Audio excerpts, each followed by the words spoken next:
네, 안녕하세요. 만나 뵙게 돼서 반갑습니다.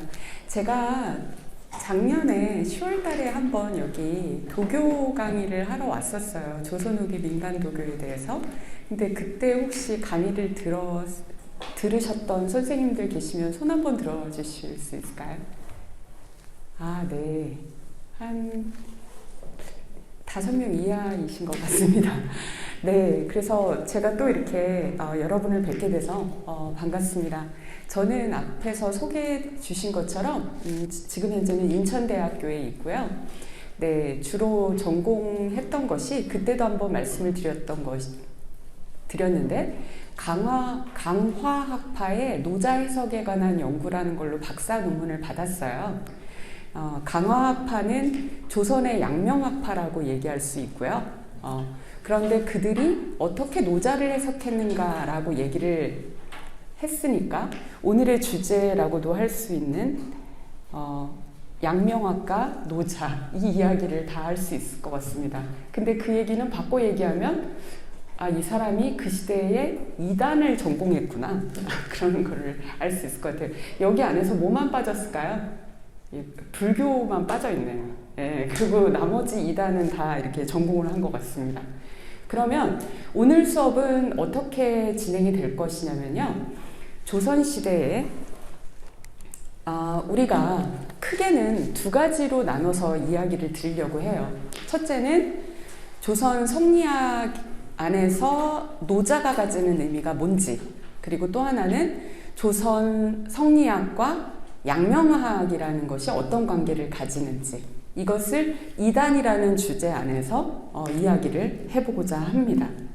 네, 사실 선생님들 이단이라는 말은 여기 너무나도 글이 많은데 이 중에서 핵심은 이단이라는 말 자체가 언제 나왔다라는 것을 알 수 있죠. 논어에서 처음 비롯됐다라는 것을 알 수가 있습니다. 그 이단이라는 한자는요, 보시면 아시겠지만 달을 이자에다가 실마리 단자를 쓰고 있어요. 그래서 달은 실마리다. 그래서 논어에 보면 공자님께서 이단을 전공하면 해롭다 라고 말한 데서 비롯됐다라고 얘기를 할 수 있겠습니다. 근데 공자님 당시보다는 이제 춘추 시대 말기부터 전국 시대를 거치면서 백가쟁명의 시대 때 서로의 학설을 참이라고 주장을 하고 자신들의 학설과 대립되는 학문들은 전부 다 거짓이라고 이야기하던 시대가 있었잖아요. 그래서 뭐 예를 들면 맹자 같은 경우에는 한평생 양주와 묵적의 무리들과 논쟁하는 것으로 맹자를 가득 채우고 있죠. 예, 그래서 이때 양주는 그 유명한 내 몸에 있는 다리털을 하나 뽑아서 천하를 통일할 수 있다고 하더라도 나는 뽑지 않겠다 라는 말을 한 말로 유명한 사람이고요. 개인주의라고 말하는. 그리고 또 하나 묵자 같은 사람은 어떤 겸해설을 얘기를 해서 겸해설을 얘기하면서 이 사람은 공자가 가지고 있는 그 인의 사상이 일종의 뭐라고 봤냐면 별애라고 봤어요. 별애라는 건 뭐냐면 차별이 있는 사람. 그리고 자기가 주장하는 겸해설만이 진정한 사랑이라고 이야기를 했죠. 그래서 겸해설. 그래서 이 사람 관점에서는 유교는 별애예요. 그게 왜 별애냐면 여기서 그 얘기를 다 할 수는 없지만 논어를 보시면 논어가 인에 대해서 묻는 제자들의 말에 여러 가지로 답을 하잖아요. 인은 사랑이다 뭐다 뭐 막 얘기를 하는데 그 중에서도 자기가 사랑했던 제자인 안자, 그리고 또 사랑했던 제자인 증자와 인에 대해서 얘기한 게 가장 중요하잖아요. 그 중에서 대표적인 게 인이 무엇이냐라고 말할 때 춘과 서일 뿐입니다 라고 얘기할 때 그 춘과 서는 뭐냐면 인간이 부모 자식 간의 사랑, 그리고 자기 형제 자매와의 사랑, 이러한 사랑에 대한 체인을 가지고 확장해 나가는 관점이거든요. 그 확장해 나가는 게 서구, 일종의 역지사지거든요. 그래서 이렇게 확장을 하는 거기 때문에 묵자 같은 사람은 그러다 보니까 자기 부모가 더 중요하고 자기 자식이 더 중요할 수밖에 없다라는 거예요. 유학이라는 저 공자의 사상이라는 것은. 그래서 공자의 사상을 별애라고 하고 자기 거를 겸애라고 했어요. 근데 제가 이 말을 왜 이렇게 얘기를 듣냐면 그 이후로 또 공자, 맹자, 순자가 나오는데 순자는 맹자, 순자는 우리 고등학교 때 성선설, 성악설로 선생님들 너무 많이 익히 아시죠? 그래서 성선설을 얘기한 것은 그 유명한 우물에 빠진 아이 비유를 든 맹자, 그리고 성악설을 얘기한 건 순자라고 얘기를 하는데, 근데 순자가 유학자인 거 아시죠? 순자는 공자를 따랐던 사람이에요. 유학자예요. 그런데 후 이 동아시아 문화는 맹자를 선택하고 누구를 버렸을까요? 순자를 버렸어요. 그러면 일종의 맹자하고 순자를 놓고 본다면 성선설을 주장한 맹자와 성악설을 주장한 순자가 있는데 인류의 역사는 성선을 선택했죠. 사실은 우리 동아시아 문명은 왜 성선을 택했을까? 이게 사실 이 주제만으로도 흥미로운 주제인데 이걸 다 얘기할 수는 없고, 이 순자하고 맹자를 보면 맹자 입장에서 동시대 인물은 아닙니다. 맹자가 죽고 순자가 태어났습니다만 이 둘을 놓고 본다면 맹자한테는 순자야말로 이단이죠. 그리고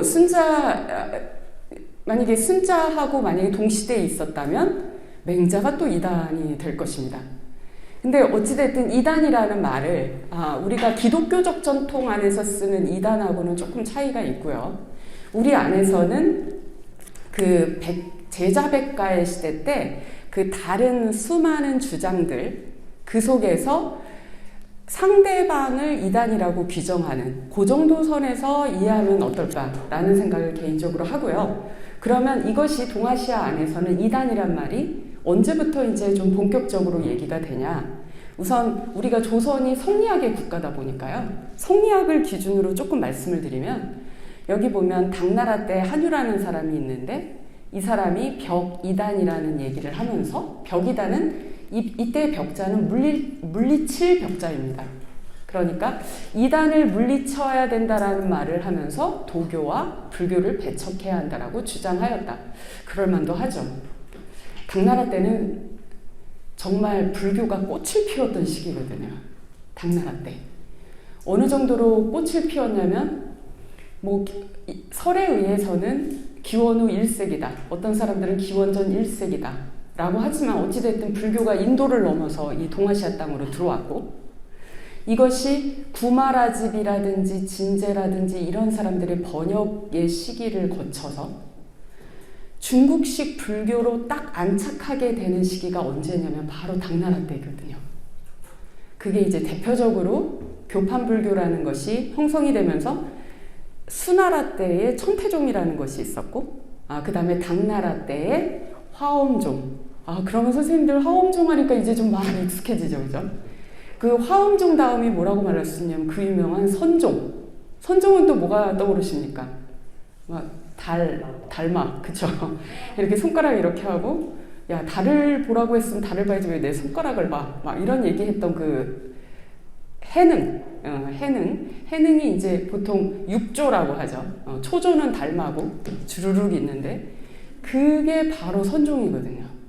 근데 이 선종이 왜 중요하냐면 선종의 사유체계는 화엄으로부터 왔어요. 그러면 이 화엄이 이제 중국식 불교라고 얘기를 할 수가 있는데 그러면 그만큼 불교가 이론적으로 확 꽃을 피웠던 시기가 당나라 때였어요. 그래서 이 시기 때에 꽃을 피우고 그 중에 이 선종이 나중에 6개의 종파로 갈라지는데 그 중에 임제종이라는 종파가 있고 하나가 조동종이라는 종파가 있는데 임제종 쪽은 우리 조선으로 오고요. 조동종 쪽은 어디로 갑니까? 일본으로 갑니다. 그래서 선종이 이런 식으로 변하는데 그럼 우리가 보통 현수 법장이 이제 화엄을 이제 집대성했다라고 얘기를 할 때 이 사람의 시기로 따지자면 7세기 요때예요. 그러니까 불교가 얼마나 융성했겠습니까? 불교가 융성하죠. 근데 요즘도 그렇지만 옛날도 똑같거든요. 황제 옆에 누가 있느냐에 따라 스님이 있게 되면 어떻게 되는 거예요? 누가 다 탄압을 받습니까? 도사들이 다 쫓겨나요. 도관에서 도사들이 쫓겨나고 그 자리에 다 누가 다시 갑니까? 예, 스님들이 가요. 그리고 또 이 스님이 불교가 융성할 때는 또 어떻게 되는 거예요? 도사들이 또 다 쫓겨나요. 그래서 실제로 위진 남북조 시대와 수나라 때를 걸치면서 불교하고 도교가 충돌을 하면서 일명 3대 패불이라는 것들이 있었죠. 3번 싸웠는데 사실 불교가 3번 다 졌어요. 특히 당나라 같은 경우에는 당나라 건국을 했던 이세민이 사실은 좀 가문이 좀 약했거든요. 그러다 보니까 자신의 조상 중에 이씨니까 이씨 중에 자기 조상 중에 누가 있나 보니까 좀 위대한 사람 중에 이씨가 사실 내 조상이요 라고 말하고 싶은데 왜냐면 가문이 좀 한미하니까 누가 있나 보니까 누가 있었던 거죠? 바로 노자가 있었던 거예요. 예, 왜냐하면 노자는 사마천의 사기에 의하면 기원전 1세기 정도 되거든요. 사마천의 사기가 그때 시대 때도 사마천의 사기가 노자가 누군지 모르겠다라고 했어요. 기록을 해놨어요. 뭐라고 기록을 해놨냐면 주나라에 사서가 있었는데 그 사람 이름이 이이라는 사람이 있었는데 율곡 이이하고 한자 다릅니다. 하지만 성은 같습니다. 그 이자 오해한 이자를 써요. 주나라에 사서를 했던 이이라는 사람이 있었는데 그 사람이 노자인 것 같다. 이렇게도 얘기했고요. 그리고 그거 말고도 뭐 노래자라는 사람이 있었는데 노담이라는 사람이 있었는데 그 사람이 또 노자인 것 같다. 그래서 노자 후보로다 사마천의 사기에 보면 3명을 제시를 해요. 그러니까 사마천 사기가 지어졌던 기원전 1세기에도 노자가 누군지는 정확하게 몰랐던 거죠. 그런데 일설에 의하면 대략 연도가 어떻게 된다라고 말합니까? 우리 공자 선생보다는 자가 이미 선생님이라고 의미가 있으니까 공자님이라고 하겠습니다. 그러니까 공자님보다는 한 12살 정도? 위였던 것 같다. 뭐 이런 정도인데 정확하지 않거든요. 그런데 이 당나라를 건국하고 자기의 조상을 어디다가 연결을 하냐면 이세민이 바로 이 노자에다 갖다가 연결을 한 거예요. 이게 사실 그러다 보니까 도교가 약간 어떤 성격을 띠게 됩니까? 국교의 지위를 좀 갖게 되겠죠. 그래서 당나라 때 돌아가신 그 황제들을 사실상 전부 다 그걸 조사를 해보면 하나같이 전부 다 뭐냐면 중금속 중독으로 사망했다. 황제들이. 왜 그랬을까요? 뭐 때문에요? 불로장생. 예, 불로장생 때문에. 도교의 목표는 장생불사잖아요. 예, 장생불사예요. 오래 살고, 그리고 또 뭐죠? 죽지 않는 거죠. 그러다 보니까, 어떻게 해요? 가롱의 포박자에 의하면 주요한 금단을 만드는 재료가, 그러니까 장생불사약을 만드는 재료가 3가지가 있어요. 그게 무엇입니까? 납, 수은, 황금. 이렇게 3가지를 해서 먹는데, 근데 그게 한번 그렇게 해서 먹고 몇 명 죽었으면 고칠 법도 하잖아요. 근데 안 고쳐요. 안 고쳐. 계속 논의들을 하는데 어떻게 논의를 하냐면 이게 그 비율을 잘못 잡은 거야. 어떻게 돼요? 납을 80%로 하고 수은을 20으로 하자. 근데 또 죽어. 그러면 납이 30, 이거 얼마든지 할 수 있죠. 이 숫자로 얼마든지 할 수 있고, 그 다음에 또 뭘로도 또 얼마든지 할 수 있으니까 온도. 이 온도를 그러지 말고 이 상태에서 녹인 상태에서 열을 더 보자. 이러다 보니까 저도 관련 연구를 하면서 너무 안타까운데 이분들이 그 증상을 보면 요즘에 중금속 증상이라고 의사들이 말할 것들이 다 있어요. 대표적으로 한여름에도 추워서 이불을 뒤집어 써야 되고 뼈마디가 다 쑤시고 아프고 너무 통증이 있어서 걸을 수조차 없다. 이런 기록들이 있거든요. 그런데 그것이 어떻게 되는 거죠? 멈추지 않고 계속 지속되는 거죠. 그래서 지금 첫 번째 PPT를 띄워놓고 이 수많은 얘기를 지금 PPT가 몇 장이죠? 예, 선생님들 네, 그래서 지금 그 얘기를 왜 했냐면 이 사람 얘기하다 이렇게 말이 길어졌으니까 그럴만하다. 왜냐면 그 당시 국교가 뭐였고 도교였고 그리고 불교는 그 당시 이론적으로 가장 꽃을 피웠다. 그것을 무엇이라고 말할 수 있습니까, 여러분? 화엄. 너무 위대합니다. 전 개인적으로는 뭐 이런 걸 소개할 자리는 아닙니다만 사실 종교가 없습니다만 학문적으로 불교는 정말 너무 매력 있습니다. 예, 지금 오늘 이걸 소개할 자리는 아니어서 네, 그래서 불교와 도교를 배척해야 한다라고 주장을 해요. 그리고 송나라 때 성리학자에게 수용돼서 벽이단론을 형성하게 됩니다. 이들은 정학과 이단을 엄격히 구분하자라고 생각을 하죠. 이때 정학은 뭐겠어요? 네? 성리학이겠죠. 그러면 이때 사람들의 성리학은 우선 주자가 만든 경전이 있잖아요. 그게 사서잖아요. 사서인데 이게 주자가 자기가 만든 거잖아요. 어떻게 만들었냐면 노노 맹자가 그렇게까지 인기 있었던 사람은 아니었거든요. 그런데 맹자를 꼭 읽어야 되는 사람으로 집어넣고 그리고 또 하나 대학하고 중용은 사실 단독적인 책은 아니었잖아요. 얘기의 한 편일 뿐이었는데 이것들을 가져다 이게 사실은 성인의 말씀이 이 안에 다 있다 라고 말하면서 일종의 어떻게 된 거죠? 경전을 하나 만드는 거죠.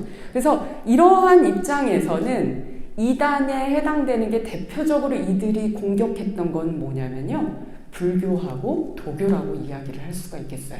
그러면 송대 성리학 안에서는 목표로 하는 게 뭐죠? 비판이 이단이 도교와 불교다. 그럼 이 사람들이 솔직히 글을 보다 보면 약간 악에 바쳤어요. 불교하고 도교에 비해서. 근데 그러기에는 주자 자체도 대종고라는 선승에게 큰 영향을 받았고 그거 관련돼서 간화산 수행을 오래 했습니다. 그러니까 쉽게 얘기하면 화엄학을 오랫동안 공부를 했던 사람이에요.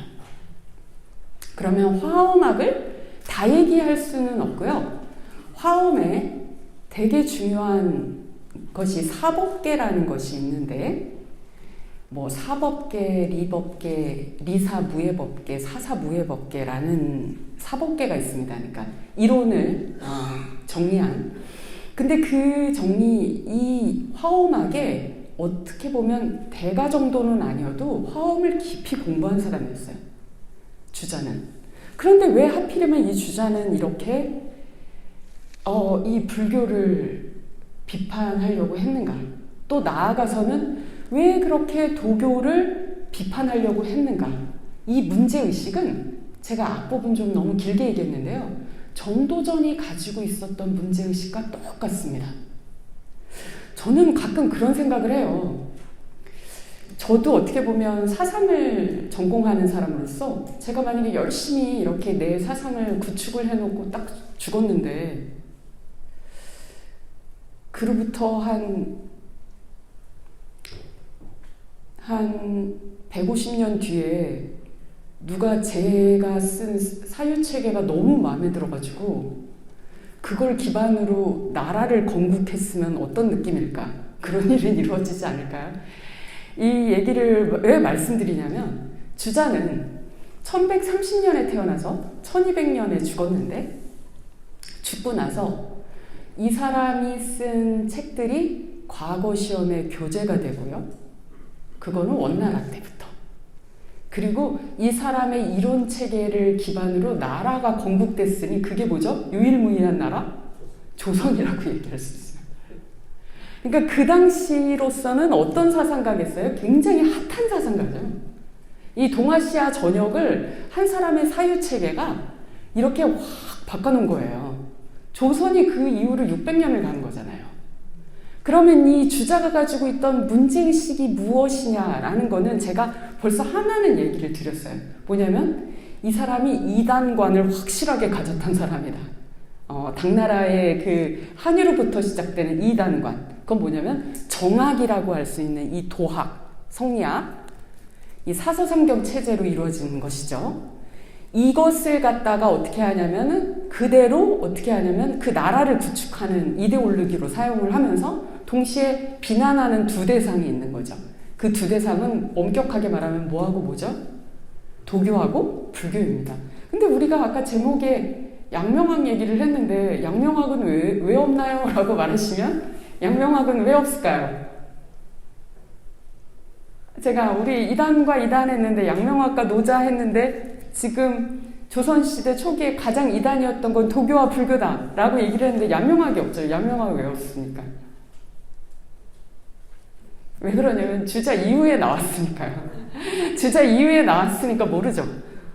예. 주자 이후에. 주자는 어떤 때 사람이냐면 과연 제국이라고 불릴 수 있을까 싶을 정도로 통일왕조치고는 지나치게 작은 나라였던 남송시대 때 학자였고요. 그러니까 소위 말하면 국운이 바닥에 떨어졌던 때죠. 요때 시대 때의 학자였고, 그리고 우리 양명학의 왕양명은 명나라 때 사람입니다. 그러니까 이 뒤에 나온 거죠. 그런데 그 청나라의 왕조는 이후 전부 다 양명학이 다 휩쓸게 돼요. 그죠? 그런데 그러면 이 정주학이라는 건 사라졌었나요? 그 시대 때? 그건 아니에요. 그냥 세력이 약화됐을 뿐이에요. 주된 학문적 헤게모니는 누가 갖게 되는 거죠? 양명학이 갖게 되는 거고요. 그런데 조선은 이 양명학을 퇴계 문집을 보면 양명학에 대해서 벌써 평가를 해놔요. 왜냐하면 시대가 좀 가까운 시대거든요. 퇴계가 언제적 사람입니까? 16세기 때 사람.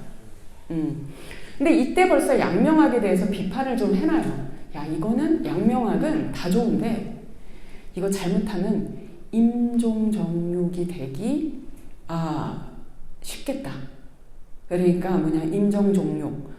쉽게 얘기하면 도덕적 기준이 좀 무너질 수 있겠다. 이쪽 학문을 하다 보면 너무 뭐에 따라가니까 이 심에 따라서 따라가니까. 왜냐면 뭐냐면 심증리니까요. 심증리. 심이 곧 도덕적 기준이 되는 리라고 얘기를 해버리니까. 근데 그럼 내 마음은 이런데, 너 마음은 저렇고, 너 마음은 저런데, 그럼 우리 마음에 따라서 마음대로 하면 되는 것이 양명학이냐? 그러면 그게 도덕적 아노미 상태가 되는 거 아니야? 이런 식의 판단을 좀 한 기록이 있어요. 어찌됐든 조선 후기에 양명학은 이단의 범주에 넣을 수가 있습니다. 왜냐하면 양명학자가 아니라는 것을 끊임없이 증명해야 됐으니까요. 안 그러면 일종의 뭐가 있는 거예요? 사회적 페널티가 있으니까요. 네, 그래서 양명학이 그렇게 들어가게 됩니다. 네, 그래서 그 이단이 그러면 제가 지금 여기서 사실은 굉장히 중요한 얘기를 했는데요. 어떤 내용이냐면 주자는 대종고라는 스님의 영향을 굉장히 받았던, 쉽게 얘기하면 불교의 영향을 받았다 라고 얘기를 할 수가 있어요. 그런데 왜 그렇게 불교하고 도교를 이단시 했는가 라는 얘기를 할 수가 있겠죠. 그리고 이 당시에 도교도 되게 유행했는데 일종의 수련도교인 전진교 같은 것들이 있었어요. 전진교 같은 경우는 대표적인 내단 수련하는 것입니다. 내단 수련은 뭐죠? 그러니까 단전 호흡을 하는 거겠죠? 단전 호흡 어디 갔죠? 네. 단전호흡 하는 것이 이제 내단수련이라고 얘기하겠죠? 그럼 이때 이렇게 도교하고 불교가 융성한데, 제가 이런 얘기를 항상 할 때 하는 예가 있는데요.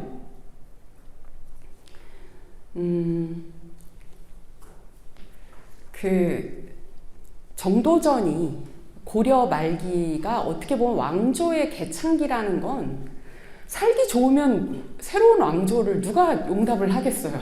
일종의 쿠데타인데. 그만큼 살기 어려우니까 그러는 것이겠죠. 그러면 왜 살기가 어려웠을까라고 생각하면 그건 뭐냐면 그 귀족들의 어떤 전행, 그리고 그 귀족들하고 결합되어 있는 불교, 이 문제들이 심각했었던 사회였다라는 거죠. 그런 사회 속에서 이게 도교의 목표는, 선생님들 아무리 도교가 그 안에 도교도 윤리적인 것이 있다 이야기하지만 궁극적인 목표는 뭐냐면 장생불사잖아요. 장생불사는 어떻게 보면 인간의 굉장히 현실적인 욕망을 반영해요. 나는 뭐냐면 나는 어떻게 하겠다라는 거죠? 나는 병들지 않고 나는 오래 살겠다. 심지어는 불사, 아예 죽지도 않겠다 라고 선언을 하는 거죠. 이 특히 죽지도 않겠다라는 선언은 오늘날까지도 유효합니다. 그쵸?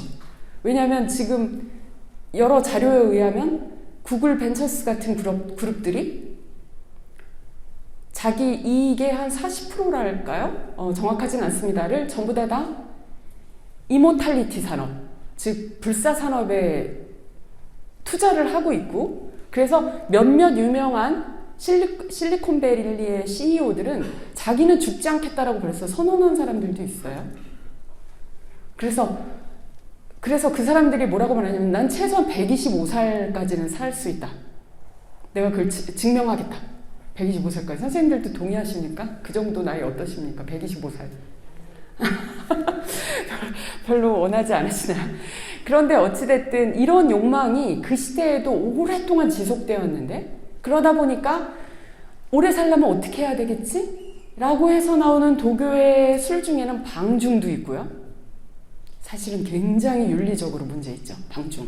방중이 왜 문제가 되냐면 그 돈 많은 귀족 계층들이 늙지 않으려고 취했던 게 무엇일까요? 예, 그 문제가 들어가는 거거든요. 방중이 있고요. 그 다음에 온갖 약재를 달여서 먹고요. 부작용은 무엇일까요? 더 일찍 죽는 거죠. 더 일찍 죽어요. 중금속 중독이죠. 그리고 또 뭐도 있냐면 일종의 복이라고 해서 각종 약재들도 재련해서 먹죠. 그리고 양생이다 보니까 뭐예요? 단전호흡 해야죠. 근데 내가 만약에 24시간 중에서 12시간을 단전호흡을 하면 소는 누가 키우나요? 결국은 이 도교라는 거는 누구를 위한 거예요? 아주 소수의, 한 줌도 안 되는 소수의 장생과 불사를 위해서 그 시대에 재화들이 대량 사용되는 겁니다. 옛날 그렇게 과학도 발전하지 않는 시대에 납하고 수은을 섞으려면 도대체 몇 도의 솥이라뇨? 얼마나 강화된 솥에 화력을 가해야 그게 섞이나요? 그래서 이거는 말만 그럴듯할 뿐이지 실제로 이거를 표현한 말이 있는데 단재라고 했어요. 단약을 만드는 데 쓰는 일명 재료라는 거죠. 그래서 지난 시간에도 제가 한번 소개했는지 모르겠지만 도교는 정말 하려면 돈이 필요해요. 그래서 제가 한번 소개를 했을 겁니다. 근데 여기 그때 수업 안 들으신 선생님이 한 95% 되니까 잠깐만 소개를 하자면, 발해 시대의 문헌인 백문결이라는 걸 번역하는 팀에 제가 있었던 적이 있었거든요. 근데 거기에서 그 번역하는 팀의 그 백문결이라는 내용에 보면요, 이 주인공이 도사님을 만나거든요. 도사님을 만나서 단약을 구하는 비법을 묻는 내용이 담겨 있는데, 이 스승이신 도사님께서 첫 마디가 뭔지 아세요? 자네 집에 돈은 좀 있나? 이게 첫마디예요. 그러니까 결국은 도교라는 거는 기본적으로 단약을 다려 먹어야 되는데 뭐가 필요한 거예요? 돈이 필요해요. 그리고 기본적으로 황금을 섭취해야 되는데 밥도 아니고 얼마를 사야 되는 건가요? 돈이 엄청 필요하죠? 단약 만드는데 자기가 불 떼지 않을 거 아니에요. 노비들 써서 불 떼죠. 그리고 또 어떻습니까? 그거 하는 동안 또 어떠한 노동도 하지 않아요. 그리고 맨날 어떻게 해요? 단전 호흡하고 앉아 있습니다. 이런 게 도교고요. 이게 당나라 때의 국교였고요. 그리고 여기서 다 얘기를 할 수는 없지만 남송 시절의 주자도 울분에 차 있었는데 물론 그 10장시 중에 한 명인 그 내시가 그쪽은 주로 이제 내시들이 정치를 다 오락가락하지 않습니까? 나라를 말아먹는 너무 표현이 저렴한가요? 그러니까 나라가 점점 더 위축되고 작아지고 정치가 형편없어지는데 혁혁한 공을 세우는 게 도교도 있는 거거든요. 왜냐하면 남송하고 북송이 갈라지게 된 계기 중에 하나가 북송시대의 마지막 왕이라고 할 수 있는 휘종 같은 사람이 도교에 엄청 빠져 있었는데 어느 정도로 빠져 있었냐면 금나라가 쳐들어오는데 금나라가 쳐들어올 때 그 도사가 얘기를 하는 거예요. 금나라가 쳐들어올 때는 제가 지금 그 부분이 명확하게 기억이 안 납니다만 쉽게 얘기하자면 그쪽에 금나라는 쉽게 얘기하면 오행으로 따지자면 금이고 금이니까 이 황제님께서 금을 억제하는 금을 우선은 여러분 금을 죽이려면 뭐 해야 되죠? 우선은 금하고 상극이 무엇입니까? 대충 화겠죠, 화. 화인가요? 맞나요? 네. 맞죠? 화니까 황제님께서는 빨간 옷을 입고 기다리고 계십시오. 그럼 빨간 옷 입고 기다리고 이렇게 하면은 이게 나라가 어떻게 되겠어요? 그러다가 이게 남송 북송이 나뉘어지겠거든요. 도교가 그런 혐의가 있다. 도교 설명했습니다. 불교는 뭐가 문제냐? 제가 아까 전에 좀 전에 이론도 멋지고 막 얘기를 했지만 기본적으로 화엄이라는 거는 집중하고 있는 게 뭐죠? 화엄이 집중하고 있는 건? 화엄하기? 선생님들 화엄하기 집중하고 있는 건 무엇입니까? 선종의 4개의 가르침 중에도 하나가 직지인심 뭐 이런 말도 있고 사실은 심이거든요. 심이 굉장히 중요해요. 내가 깨달은 자라고 하는 아라한이 될 수 있느냐 없느냐는 내 심을 잘 단련해야 합니다. 심을 왜 단련해야 되죠? 우선 일체 계고인 이 고통으로 가득 찬 세상에서 벗어나기 위해서이기도 하고요. 그리고 또 하나는 뭐냐면 일체 계공이라고 하잖아요. 우리 이 세상은 모두가 공이라고 얘기하는데 이때의 공의 의미는 무엇이죠? 실체가 없다. 공은 또 다른 말로 뭐냐면 무자성, 자성이 없다. 그리고 그것으로 나아가면 뭐죠? 내가 없다. 나가 없다. 나도 없고 나를 둘러싼 세계도 없다. 네, 이러한 관점이 이걸 비하하려는 의도는 아니에요. 이러한 관점이 충분히 의미 있고 이것이 정말 기가 막히게 인간을 번뇌로부터 구해주는데 혁혁한 역할을 할 수가 있습니다. 수련을 통하지 않고도요. 불교를 공부하면요. 가능한 영역이 있습니다. 저는 개인적으로 누군가가 물으면 이거 녹음되죠? 이거 얘기하지 말자. 녹화되니까 얘기하지 않고 불교가 그런 굉장히 이론적으로 심화시켜서 인간과 인간을 둘러싼 세계를 설명하는 방식이 있는데 그 방식이 궁극적으로는 그 불교의 그 대승불교의 중간과 유식에서 중간의 문제점이기도 한 건데 공이 잘못되면 뭐가 되냐면요. 그래, 실체가 없어? 나 열심히 뭐 해서 뭐 해야지. 그러면 어떻게 되죠? 야, 그게 그렇게 해서 너 뭐 할 건데? 어차피 이래 너 죽잖아. 여기서 뭐 그렇게 거기에 그렇게 집착을 해. 집착을 버려. 고집멸도의 이제 멸이겠죠? 집착을 버려. 이렇게 될 수 있죠. 내가 뭔가 의욕적으로 갑자기 쓰나미가 불어와서 사람들이 죽었어요? 그럼 어떻게 생각할 수도 있어요? 물론 여러분 착각하지 말아야 될 것은 사실은 윤회는 불교가 어떻게 보면 반윤회입니다. 반윤회, 윤회에 대해서 반대하는 거. 이거는 설명하려면 너무너무 좀 더 시간이 필요해서 제가 이 부분을 지금 설명을 드릴 수는 없고요. 그렇습니다만 불교가 워낙 인도에서 탄생하다 보니까 기본적으로 그 안에 뭐예요? 윤회와 업에 대한 사유가 이 안에 들어와 있죠. 그러면 제가 지금 비유하는 건 불교를 안 좋게 믿었을 때에 대한 예예요. 불교가 그렇다는 게 아니라. 그러면 불교를 안 좋게 믿었을 때 어떤 문제가 생깁니까? 일체가 공이다 그러면 내가 그거 뭐 집착해서 뭐해? 공인데? 뭘 그렇게 열심히 노력하지? 공인데? 나뿐만 아니라 나를 둘러싼 세계가 다 공인데? 그래서 불교를 잘못 믿으면 끝에 뭘로 빠집니까? 허무주의로 빠지죠. 쓰나미가 와서 사람이 누군가가 죽어도 뭐라고 말하냐면 이거 혹시 수많은 인간 세상에서의 어반이야? 그러면 이거를 적극적으로 개선할 수가 있나요? 만약에 다수가 그렇게 생각한다면? 제가 지금은 이건 불교가 그렇다는 게 아니라 그것이 잘못 믿어진 예를 드는 겁니다. 그러면 도교도 분명히 여러 장점들이 있어요. 하지만 결국은 궁극적으로 원하는 건 나라는 한 일신의 장생불사잖아요.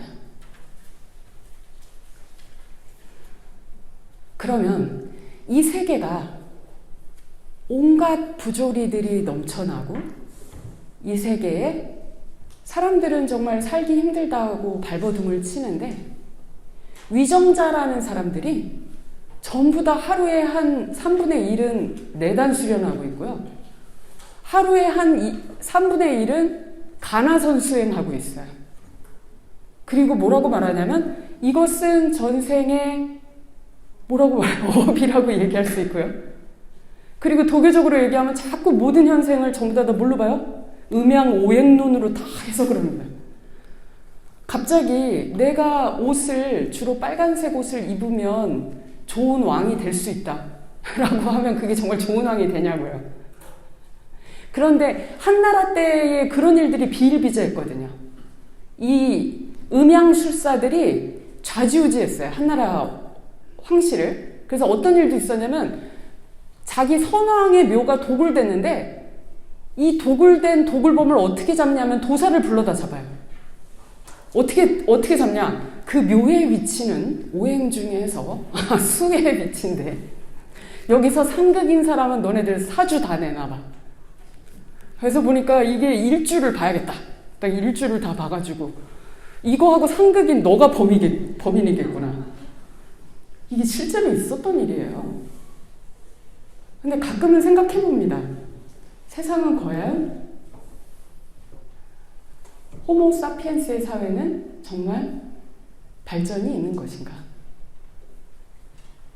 여전히 인간은 이제 인간의 존재 자체가 불안하잖아요. 항상 생존의 불안이라는 걸 같이 안고 살아가지 않습니까? 그 속에서 이 샤머니즘 그리고 그것에 기반하는 이 동아시아의 샤머니즘은 기본적으로 음양오행론에 기반을 하고 있습니다. 사주나 뭐 이런 거. 그래서 저도 이제 이쪽 전공을 하다 보니까 교양 수업 끝나고 학생들이 물어볼 때도 있어요. 그런 것도 하실 줄 아냐고. 그럼 제가 할 줄 안다. 모릅니다. 근데 아무튼 음양오행론에 기반한 이러한 이 술들을 오랫동안 이 동아시아가 그것을 배경으로 와 있었던 것들이 있다는 거죠. 그러면 주자 입장에서 얼마나 답답했을까요? 주자 같은 사람은 일찍 아버지 돌아가시고 아빠 친구네 집을 전전하면서 자랐어요. 여동생하고. 아빠가 일찍 돌아가셨습니다. 엄마 모시고. 그래서 자기가 공부를 오랫동안 하고 싶었는데 돈이 없었어요. 공부할 돈이. 그래서 과거를 응시를 하는데 그래서 과거를 응시하는데 300명 뽑는데 278등 했나? 아무튼 그 정도의 등수로 그 합격했잖아요. 합격을 하고 그리고 이 사람은 그럼 이 사회가 어떻게 보면 굉장히 도탄에 빠진 이 사회. 진짜 중국 역사상 이렇게 작은 왕조가 어디 있어요? 송나라.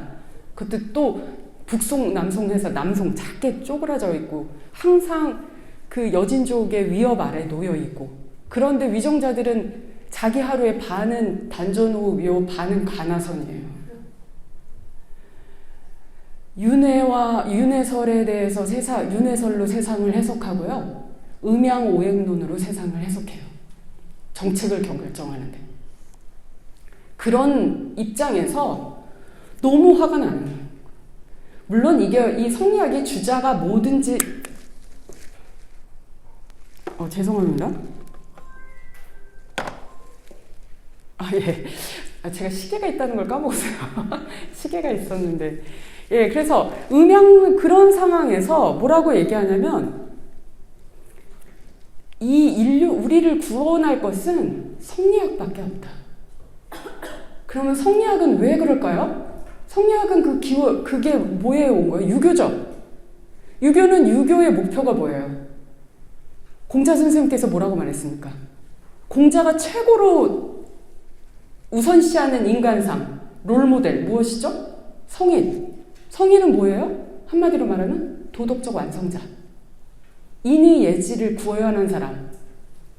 인의 예지를 구현한 사람은 어떻게 될 수 있습니까? 좋은 아비가 되고, 인의 예지를 구현한 자는 만약에 기회가 있어서 신하가 된다면 좋은 신하가 되고, 왜냐하면 이 사람들은 백성에 대해서 뭐를 가지고 있어요? 측은지심을 가지고 있으니까요. 인이라는 걸 또 다른 말로 말하면 무엇입니까? 논어에서는 불인인지심. 인간은 참아할 수 없는 인간의 마음을 가지고 있어야 된다는 거잖아요. 그걸 가지고 정치를 해라. 이것이 맹자로 오면 뭐가 됩니까? 측은지심.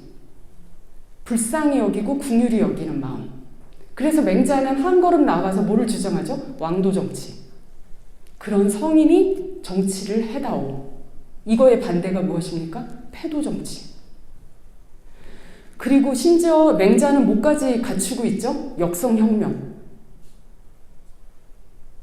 시민이, 백성이 왕을 어떻게 할 수 있습니까? 바꿀 수 있다. 이러한 어떤 정치적이고 현실적이고 현실 안에서 이상사회를 구축하고자 하는 이 유교의 정신을 받아들인 게 누구라는 거죠? 바로 이 주자가 이 유교를 그대로 얘기하고 싶은데 그러려고 하니까 이론적으로 부족한 거예요. 왜 이론적으로 부족합니까? 그땐 이미 불교라는 것이 굉장히 이론화되어 있고 도교라는 것도 굉장히 이론화되어 있는데 소위 말하는 우주가 어떻게 시작됐는가에 해당되는 우주론이라든지 인간의 존재에 대한 존재론이라든지 이런 거를 설명할 철학적 베이스가 아무것도 없는 거예요. 유교 안에. 그러다 보니까 주자는 새로운 유교를 만들어낸 게 그것이 성리학이라고 이야기할 수가 있겠어요. 그래서 이거는 뭐냐면 그 유명한 태극도설인데요. 이거는 성학식도라는 퇴계가 쓴 거의 첫 번째 그림입니다. 퇴계가 성리학이 무엇인가를 10개의 그림으로다가 그려서 설명을 하는데 그 중에 첫 번째 그림입니다. 이게 뭐냐면 무극이고요. 요게 태극이고요. 이게 오행이고요. 이런 구조로 된 걸 그리는데 이걸 그리는 이유는 뭐냐면 이론적으로 도교와 불교에 대응하기 위해서 이론을 정비를 한 거예요. 그럼 주자가 처음 얘기했나? 그건 아니에요. 주자는 집대성자거든요.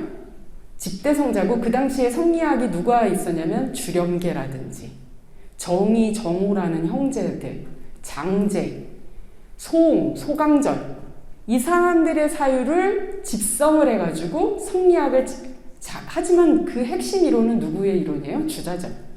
정리를 합니다.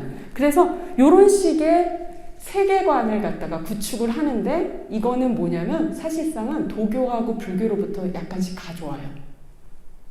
그래서 아까 얘기했던 사법계라든지 이런 데서도 가져오고 그 다음에 뭐예요? 이 그림 자체도 사실상은 여러 논란이 있습니다만 도교에서 도교의 그림을 가져다가 이것을 성리학으로 썼다라고 이야기를 합니다. 그러면 이 둘이 어떤 차이가 있는지 그 얘기만 잠깐만 하고 제가 잠깐 쉬겠습니다. 그러면 제가 여태까지 이 긴 이야기를 끌어오면서 조선이라는 성리학 국가에서의 조선을 만든 사람이 아직 정도전도 안 나왔어요. 근데 벌써 1시간이 갔는데 정도전이 가지고 있던 문제의식이 누구하고 같았다고요? 여러분? 주자. 그 얘기를 했죠. 그럼 주자는 왜 그랬냐? 그러니까 이 세상을 조금이라도 좀 낫게 만들고 싶은데 뭐는 희망이 없다라고 본 거예요. 도교하고 불교는 오히려 세상을 더 악화시킨다. 그런데 동일한 생각을 누가 가지고 있었냐면 정도전이 가지고 있었는데 요 얘기를 하고 요 그림을 얘기할게요. 정도전이 한 유명한 말이 있습니다.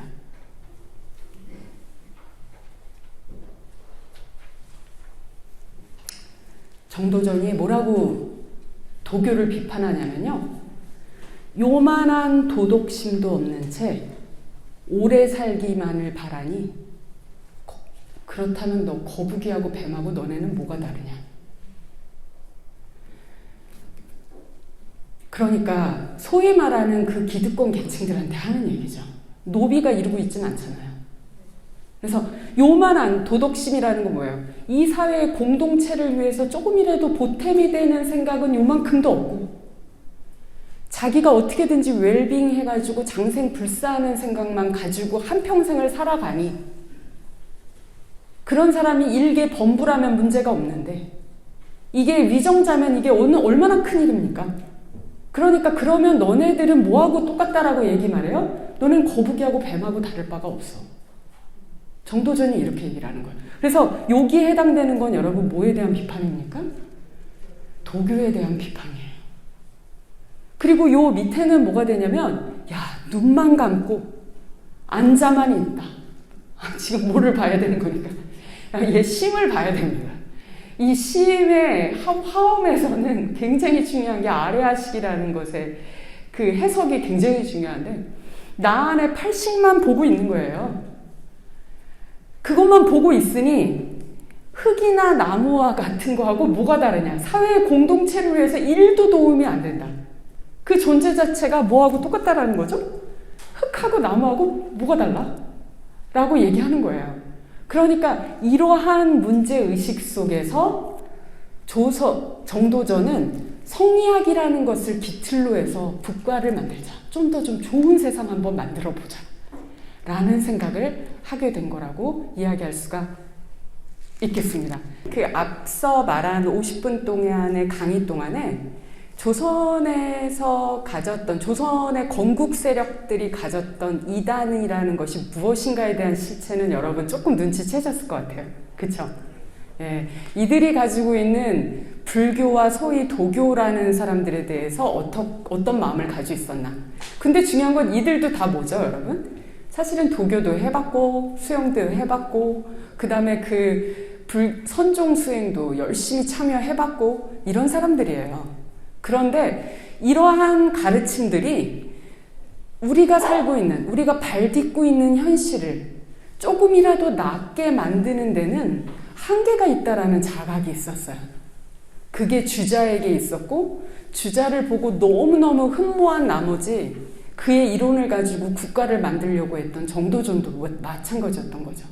그래서 저는 개인적으로 이 일갈이 너무 대단하게 느껴져요. 진짜 어찌됐든 성리학자로서 생각할 때는 장생불사만 추구하는 애들은 너네 거북이하고 뱀하고 뭐가 다르냐. 그리고 하루 종일 앉아서 가나선 수행하고 있는 사람들한테 뭐라고 말하냐면 야 너네는 우리 주변에 있는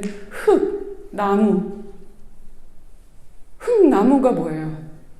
이거는 우리 공동체에 도움이 안 되잖아요. 이런 것과 뭐가 다르냐라고 일갈을 하는 거죠. 이게 그 유명한 정도전의 신기리 편에서 나오는 구절입니다. 그래서 이거를 다 할 수는 없고요. 그래서 이거는 뭐냐면 이제 정도전의 신기리 편에 주석을 권근이 달았는데 권근이 이런 얘기를 해요. 석가와 노자의 학은 정멸과 청정을 숭상해서 정멸은 뭐냐면 고진멸도 아닙니까? 이게 뭔 소리지? 그러니까 고진멸도니까 모든 걸 다 어떻게 해야 돼요? 멸해버려야죠. 그러니까 멸이죠. 그리고 청정은 뭐냐면 뭐 청정의 도라고 이야기를 해요. 이제 도교의 양생을 말이죠. 숭앙에서 이윤에 중대한 것과, 그러니까 이윤은 뭐예요? 윤리예요. 윤리가 없는 거예요, 세상에 윤리가 없어요. 아니, 장생불사 하려면 내가 뭐든지 하는데 거기 윤리가 어디 있습니까?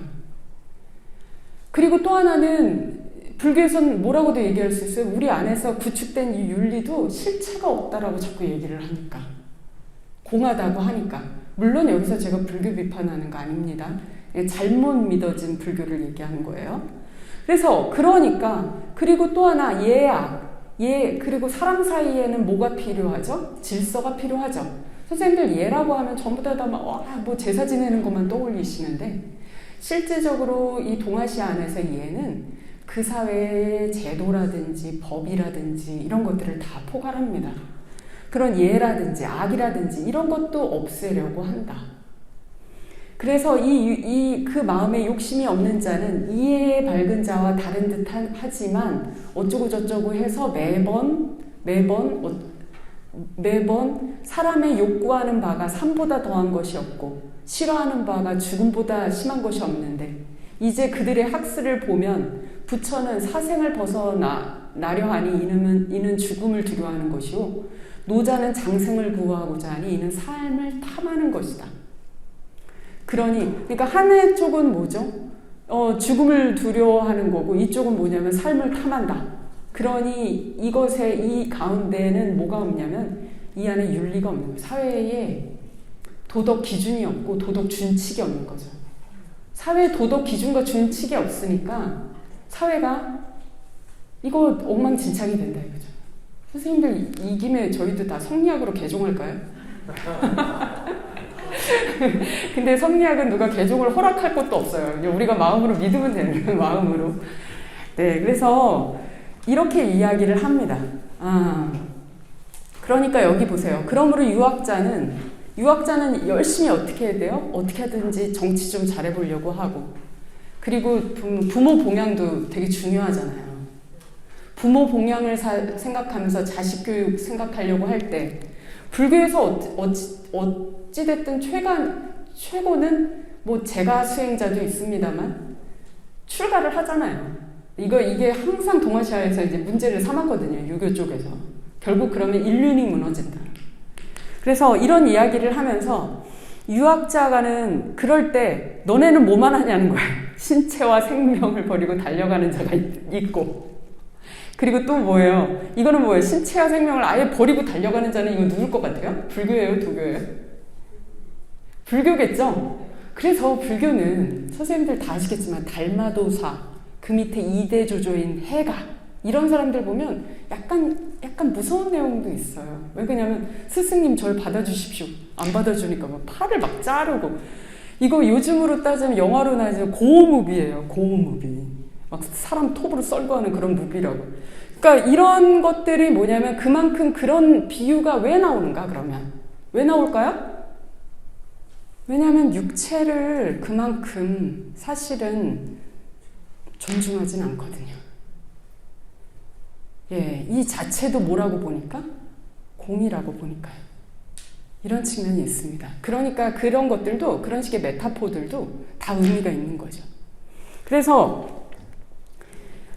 그리고 노자의 한가 수련에만 종사하면서 삶을 타는, 얼마나 더 내 수명을 늘릴까, 얼마나 더 건강할까, 이거를 그런 거 하고는 같지가 않다라는 거죠. 최소한 우리 유학자들은 뭐에 대해서 생각하냐면, 우선은 뭐냐면 부모 봉양하고, 그리고 자기 자식 잘 기르고, 그리고 나아가서 자기가 기회가 있어서 나를 불러주면 거기 가서 또 어떻게 하죠? 다 최선을 다하고, 백성을 보기를 어떻게 봐야 되냐면 항상 측은지심, 불인인지심을 가지고 보고, 이렇게 하라는 거죠. 이런 식의 논의들을 하게 되는 겁니다. 네, 여기까지만 좀 정리를 하겠습니다. 그런데 조선시대를 보면요, 생각보다 억불숭유, 벽도불이라고 하는데, 실상은 그렇지 않은 것 같아요. 조선왕조 실록에도 보면 되게 많이 기록이 남아있고요. 엄청나게 기록이 남아있습니다. 그래서 여기에서는 아까 사실은 쉬는 시간에 선생님이 질문해 주신 것도 있었는데 좀 겸해서 얘기하자면 제가 도교를 얘기하면서 자꾸 노자 얘기를 하는데 노자는 세 종류의 노자가 있어요. 어떤 세 종류의 노자가 있냐면 사마천의 사기에 기록되어 있는 누군지는 알 수 없지만 도덕경을 지었다라고 하는 인간 노자가 있고요. 그 셋 중에 누군지 모르겠습니다. 그런 노자가 있고요. 인간인 노자가 있고요. 그리고 또 하나는 신이 된 노자가 있습니다. 신이 된 노자는 또 다른 말로 태상노군이라고도 하고요. 어찌됐든 소격사, 우리 조선시대에 있던 소격서에서도 노자상을 모셔놨어요. 노자천존. 그래서 이 노자는 그 교단도교에서 신이 되죠. 그럼 교단도교가 중국에서 뭐냐? 라고 말하면 삼국지 소설 보시면 등장하는 황건적의 난의 그 황건적들, 그들이 누구냐면 태평도 최초의 교단도교라고 얘기할 수가 있고요. 교단을 갖춘 두 번째 교단도교는 오두미교, 전부 다 한나라 말기에 등장했습니다. 그래서 이 오두미교가 전부 다 수련을 할 때 뭘 수련했냐면 노자를 달달달달 외우고 어디가 병이 나면 어떻게 돼요? 자네 어디가 아픈가? 그래서 어디가 아픕니다. 그러면 자기는 노자 20장이 맞겠구나. 그럼 20장을 어떻게 불에 태워서 물에 타가지고 확 먹으면 어떻게 되는 거예요? 낫는 거죠. 그럼 하루 종일 선생님들 이런 유머를 좋아하시는군요. 그래서 방에 가가지고 그 노자 20장을 달달달달 이렇게 외우는 거죠. 오랫동안. 이런 식의, 그래서 노자가 신으로 등극을 하죠. 그런 신이 된, 본격적으로 신으로 등극하는 노자는 한나라 이제 교단도교에 와서 확 일어나게 됩니다. 그러면 노자가 언제 생물연대를 명확하게 알 수 없지만 주나라의 사서였다고 한다면 대략 6세기. 그러면 그것이 종교화됐을 때는 언제쯤 되는 거예요, 여러분? 3세기 정도. 그러니까 꽤나 간극이 있죠. 물론 그 이전에 한나라 때부터 보통 종교화가 됐다라고 이야기를 해요. 예, 한나라 때부터. 그러면 대략 연도가 그렇게 됩니다. 그러면 이러한 노자가 있고요. 그럼 이제 하나 남았죠. 남은 하나는 뭐냐면 텍스트로서의 노자죠. 노자는 그래서 또 다른 말로 뭐라고 말하냐면 도덕경이라고 이야기합니다. 이 도덕경은 현재로서는 그 비단에 쓰여진 도덕경이 발굴이 됐고요. 그래서 현존하는 도덕경과 한 95%가 같습니다. 90% 정도가. 그리고 죽간에 쓰여진 노자도 발굴이 됐는데 그거는 이제 곽전본이라고 하는데요. 그거는 현재의 노자와 5분의 2 정도가 같습니다. 그래서 그것들이 발굴된 것으로서 최초의 그 시기를 잡아보면 많이 잡으면 한 기원전 4세기까지 기원전 4세기까지 올라갑니다. 그러니까 그때의 기록이 남아있을 정도니까 정말 인류사에서 굉장히 오래된 경전이라고 얘기할 수가 있겠죠. 노자는. 그 비단에 쓰여진 백서노자 기준으로 봐도 기원전 2, 3세기 정도는 나오니까요. 그래서 이게 이 노자의 사유가 이 동아시아 지역에서 굉장히 오래됐다는 걸 알 수 있고 이 노자가 뭐가 되는 거죠? 신이 이제 본격적으로 되기 시작하는 거죠. 한나라로 들어가면서. 그래서 이렇게 세 개라고 얘기하는데 지금 눈치를 채셨겠지만 건근히 비판하고 있는 사실 노자는 사실은 그 교단화된 도교의 그 노자를 얘기하는 것이겠죠. 그런데 그 이후에 조선시대로 오면요.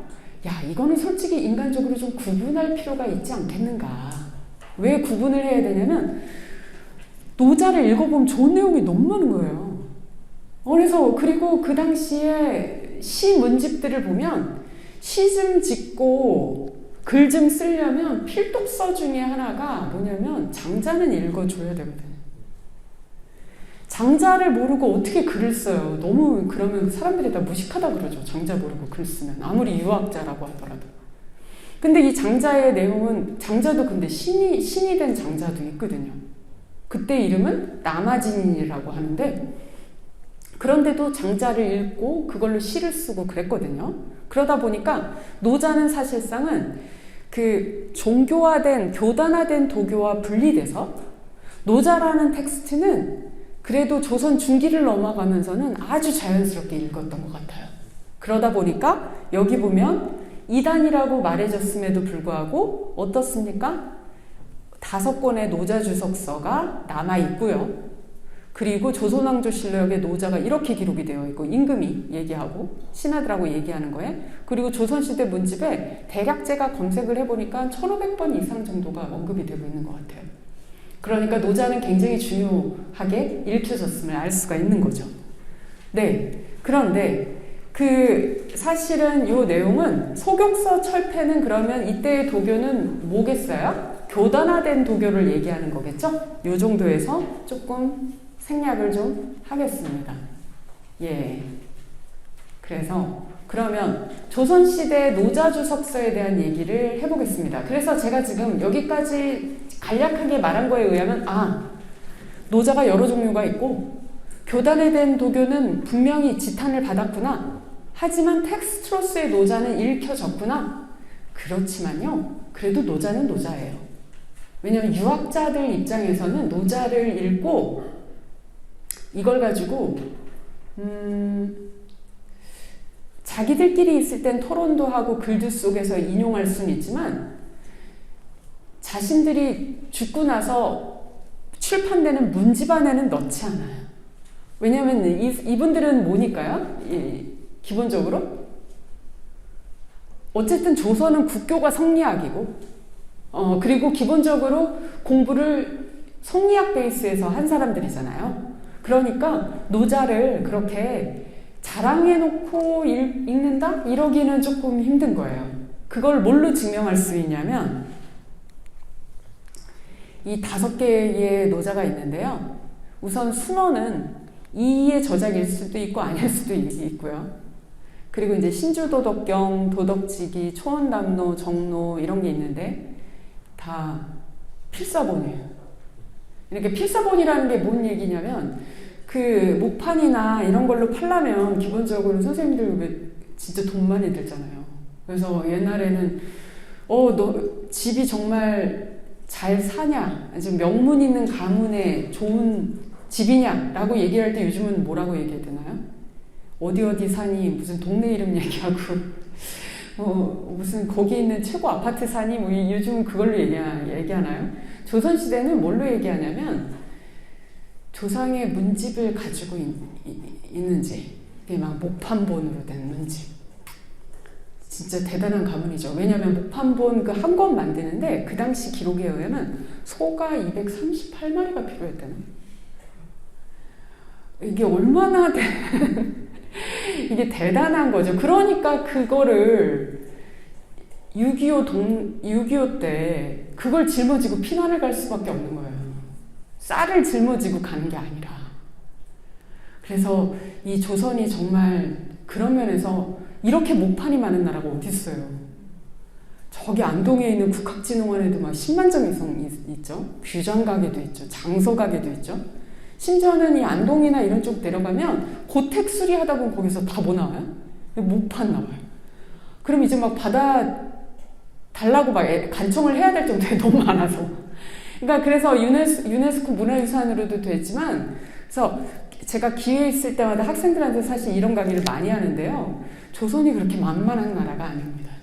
그러니까 이런 식의 문화유산을 가지고 있는 나라라는 거는 사실은 우리가 되게 폄훼하기도 하죠. 특히 식민지 근대화론자들은 더 폄훼를 합니다.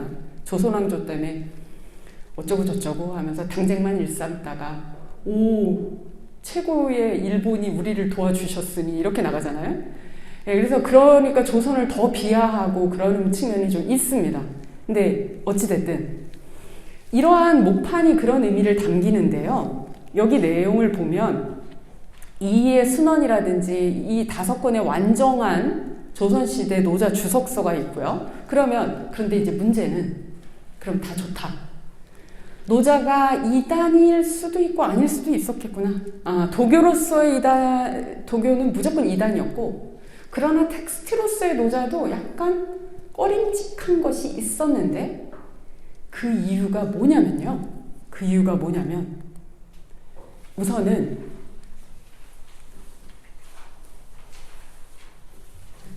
아이고 이게 PPT가 조금 잘못 만들어졌는데 여기까지가 18장이고 여기까지가 19장이에요. 얘가 이 위로 갔어야 돼요. 예, 18장에서는 뭐라고 얘기했냐면 노자 18장에 이거 한번 볼게요.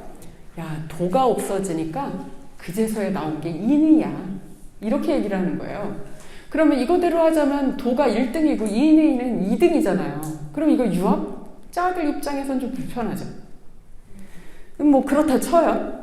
19장에선 뭐라고 말하냐면 인을 끊고 의를 버리라 그래요. 이러한 구절은 유학자들한테 누가 봐도 이거는 이단이지 용납할 수가 없는 부분이거든요. 이것뿐만 아니라 노자 5장에서는 천지는 불인하다라고 얘기합니다. 이때 천지 불인은 뭐냐면 천지는 인하지가 않다. 네, 이런 얘기를 한단 말이죠. 그러니까 인에 대해서 되게 부정하는 거죠. 그리고 그거는 여기엔 적지 않았습니다만 노자 38장을 보면요. 거기에선 도가 망하면 덕이 나오고 덕이 망하고 난 다음에 나오는 게 인이에요. 그러니까 뭐하고 다 의미가 같습니까? 대도패 유인이나 절인기의나 이런 내용들하고 아주 유사한 거예요. 그럼 이제 궁금한 거. 조선시대 성리학자들은 요 구절을 어떻게 해석했을까? 자신들이 믿고 따르는 게 성리학인데 그들 입장에서는 이거야말로 진짜 이단의 서적 아닙니까? 그쵸? 여기에 대해서 어떻게 얘기하냐. 우선 박세당부터 한번 보겠습니다. 박세당은 막 이런 긴 이야기를 해요. 다 읽을 시간이 없어서. 그 다음으로 넘어가면 서명웅도 또 막 이런 얘기를 합니다. 요약을 좀 보겠습니다. 요약을 보면 이하고 박세당 홍석주는요. 이러한 인의 부정에 대해서 노자를 비판해요. 노자를 주석하면서도 여기서는 솔직히 이 사람이 뭘 좀 덜 알았다. 그런 관점으로다가 약간은 비판을 합니다. 그러니까 성리학적 세계관 안에서 노자를 해석하는 거예요. 그리고 그런데 서명하고 이충익에 이르면 조금 달라요. 이거를 결합을 시킵니다. 서명은 뭐라고 말하냐면 이때 인이라는 것은 일종의 태극의 체인 같은 건데 태극을 몸으로다가 경험하는 거와 같은 거라서 이런 식으로 말할 수도 있어. 뭐 이제 이 정도로 이야기를 하는 거죠.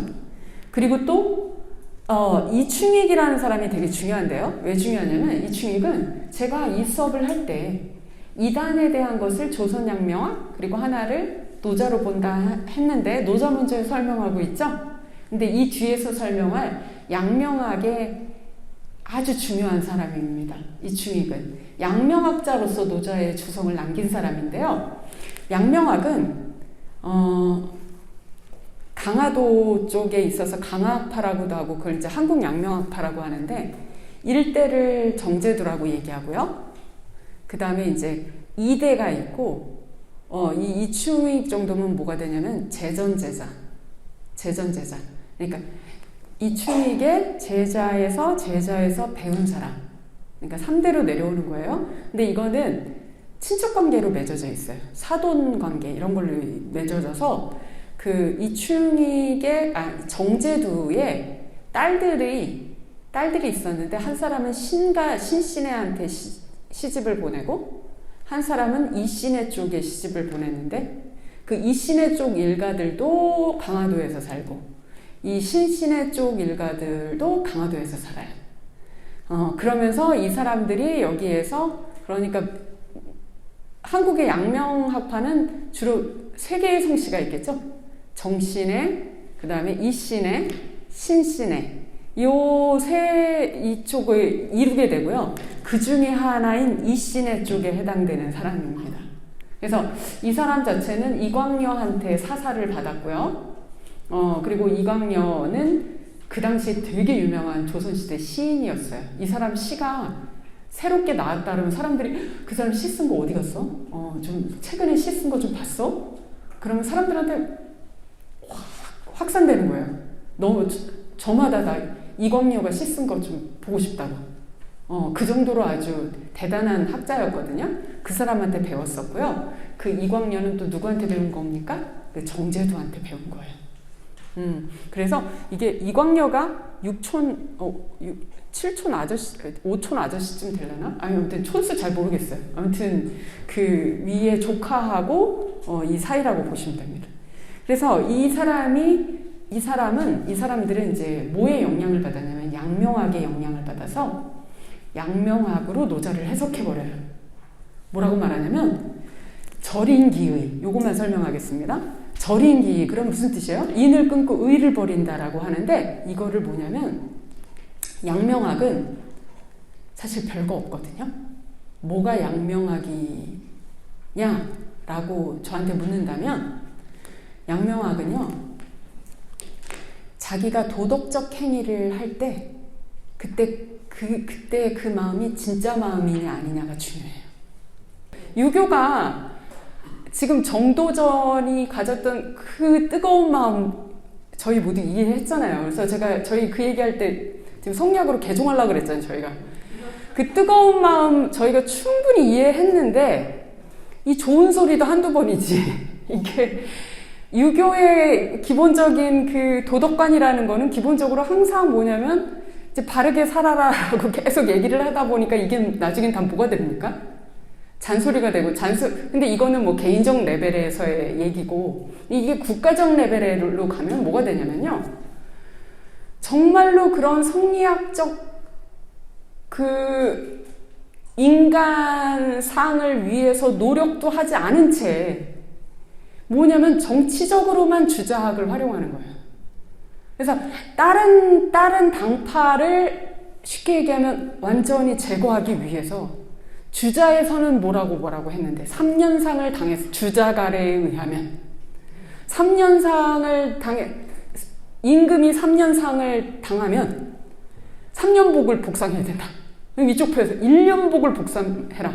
조대비 복상 문제 막 얘기하면서, 왜냐면 이게 우선 양엄마고 뭐 어쩌고저쩌고 하면서 1년 복상을 해야 되나 3년 복상으로 막 얘기하면서 격렬하게 싸울 때 진짜 송시열 글을 보면요, 이렇게 전투적인 사람은 없어요.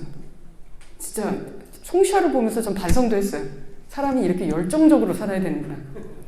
아침부터 딱 일찍 일어나서 목욕제기 딱 하고 내가 누구부터 공격해야 되는지 정리 쫙 하고 내가 누구부터 공격하고 누구부터 내 편이니까 얘는 땡기고 하고, 이걸 아침 새벽 3시부터 일어나서 준비한 사람을 어떻게 이깁니까?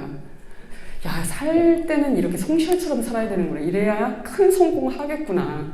그래서 저는 진짜 앞날이 깜깜하더라고요. 아무리 해도 그렇게는 못 살 것 같은데. 근데 그래서 송시열의 편집을 보면요, 맨날 다른 사람 욕한 것밖에 없어요. 어떻게 욕하냐면, 저 흑수의 무리들이 우리를 공격하는데 이때 흑수는 검은 물의 무리들은 누굴까요? 반대파겠죠. 그래서 제 말은 송시열을 비난하려고 하는 게 아니고요. 왜냐면 이 중에도 송시인 분들이 계실 것 같아요. 그걸 비난하려고 하는 게 아니라, 이 얘기를 하는 이유는 뭐냐면, 유학이 조선 후기로 오면서 그 성리학이 초기에 가졌던 그 아주 위대한 문제의식은 점차 퇴색하고, 서로의 그 어떻게 보면 소론이니 노론이니 그쵸, 뭐 벽판이 식판이 이 안에서 상대적 정적들을 제거하기 위한 이론적 근거가 되거나 자신들의 정치적 세력을 천년만년 유지시키기 위한 논리적 근거로 사용되고 있는 거죠. 그게 왜 아니겠어요? 인간의 세상의 사이클이 그렇지 않습니까? 아무리 위대한 사상도 시대를 지나가면서 그 근본 의미가 퇴색되기 마련이죠. 그렇게 되다 보니까 뭐라고 말하냐면, 양명학쯤 오면 이 진짜 마음이 너무 중요한 거예요. 그래서 왕양명의 말은 다른 것을 생각할 필요가 없어요. 뭐라고 말하냐? 왕양명은, 야, 효도를 한다라고 하면 뭐 주자갈에 의하면 어쩌고 저쩌고 뭐 어쩌고 저쩌고 해서 아침에 문안 인사를 드리고 저녁에는 제대로 잠자리가 편하신지 살펴드리고 어디 나갈 때는 나간다고 말씀드리고 뭐 하고 지켜야 될 일들이 되게 많죠. 그리고 돌아가시면 또 어떻게 하고 근데 왕양명이 그래요. 근데 그렇게 많을 일이니? 사실은 부모님을 사랑하는 그 마음 하나면 다 해결되잖아. 거기에 그 수많은 그 조리들이 왜 필요한 거야? 각각의 그 맞는 이치들이 왜 필요한 거야? 라고 말하는 거죠. 뭐 하나면 다 되는 거죠? 사랑하는 마음 하나면 되잖아요. 그래서 너 3년상을 했으니까 너 3년상 3년 복상을 입어. 너 왕이니까 1년 복상만 입어. 그게 왜 중요하냐는 거예요. 뭐만 있으면 됩니까? 마음만 있으면 되지. 그리고 제사를 하는데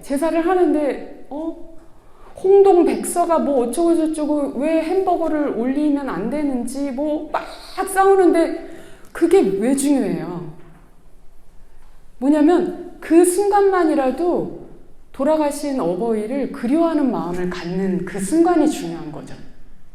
왜 누군가에게 그래서 사실 공자님이 여기 살아오신다면요. 저는 그냥 제사를 간소화시켜서 물 한 잔 올리고 하겠습니다. 그러면 공자님은 전 자신 있어요. 100% 그렇게 해라 라고 했을 거예요. 신종추원. 우리가 그것을 추모한 순간이라도 누군가에게 사랑받았던 순간을 떠올리면서 그것을 추억하는 게 아름다운 거지. 저희가 설사 죽은 뒤에라도 상이 너무 잘 차려져 있는 게 뭐가 중요할까요? 우리가 만약에 다시 귀신이 돼서 와서 봐도 그게 크게 거하게 한 상 차려져 있는 게 뭐가 중요하냐는 거죠. 그 마음이 중요하지. 양명학은 바로 그 정신으로 돌아가는 거거든요. 유교를 가지고. 그렇기 때문에 진짜의 마음이냐 가짜의 마음이냐가 굉장히 중요해요. 그래서 뭐라고 말하냐면 이 인을 끊고 의를 버린다 할 때는 이게 노자 선생님께서 뭐라고 말한 거냐면 너가 그것이 가짜 인인지 그것이 가짜 의라면 그걸 어떻게 하라는 거예요? 끊고 버려라. 중요한 건 그 조목이 중요한 게 아니라 뭐죠? 그 마음이 중요한가라는 것을 말한 거야 라고 해석을 한다는 거예요. 네, 이 정도만 설명을 하겠습니다. 그래서 이 내용에서의 포인트는 뭐냐면요. 조선시대에 제가 얼떨결에 이충익을 얘기하면서 양명학까지 같이 설명을 해버렸는데 제가 조금 좀 정리를 좀 해보겠습니다. 제가 좀 어떻게 보면 좀 길게 좀 설명을 했는데요. 우선은 조선시대의 이단이라는 것이 무엇인지 그 시작은 벽도불, 억불승류로 시작을 했고 이들이 가지고 있던 성리학적 세계관 안에서 도교와 불교가 어떻게 인식되었는지 그들의 어떤 핵심 정치적 그룹들한테요. 그러나 이것이 조선 후기로 오면서 어떻게 된 거죠? 굉장히 많이 그 성리학의 근본 정신이 퇴색됐고 그리고 거기에 대한 반향으로서 등장하기 시작한 게 무엇이다? 양명학이다라고 얘기를 할 수가 있겠습니다. 그러나 양명학도 마음대로 이렇게 공부할 수 있는 환경은 못 됐어요. 그래서 되게 조심스럽게 접근을 해야만 했던 그런 역사들이 또한 조선 양명학 안에 있습니다. 네, 이 정도로 좀 정리를 하고요. 네, 오늘 선생님들 제가 간략하게 강의를 여기까지만 좀 마치고 해서 마무리를 할까 합니다. 감사합니다.